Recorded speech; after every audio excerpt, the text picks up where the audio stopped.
স্বজন হারানোর আহাজারিতে ফরিদপুরের বোয়ালমারীর বানিয়ারি গ্রামে শোকাবহ পরিবেশ। স্থানীয়রা জানান, দীর্ঘদিন ধরে নবীর হোসেন চুন্নু ও লিয়াকত হোসেন মাস্টার গ্রুপের মধ্যে বিরোধ চলছিল। চুন্নুর সমর্থক হুমায়ুন সম্প্রতি লিয়াকতের গ্রুপ থেকে কিছু মানুষকে চুন্নু গ্রুপে নিয়ে আসেন। সেখান থেকেই শুরু হয় বিরোধ। ঈদুল আজহার দিন হুমায়ুন ও তার লোকজন চুন্নু গ্রুপের সঙ্গেই ভাগাভাগি করেন কোরবানির মাংস। এর জেরে রবিবার সকালে হুমায়ুন ও তার পরিবারের সদস্যদের উপর হামলা চালায় প্রতিপক্ষ। কুপিয়ে জখম করা হয় হুমায়ুনকে, এমন অভিযোগ স্বজনদের।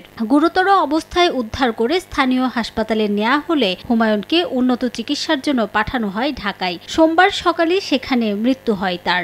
লিয়াকত মাস্টারের নেতৃত্বে এর মূল নায়ক হলো লিয়াকত মাস্টার।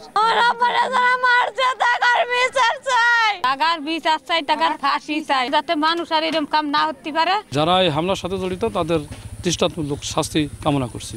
অভিযোগ পেলে ব্যবস্থা নেওয়ার কথা জানিয়েছে পুলিশ। লাশ নিয়ে আসা হয়েছে, তো লাশের সুরতল করা হচ্ছে।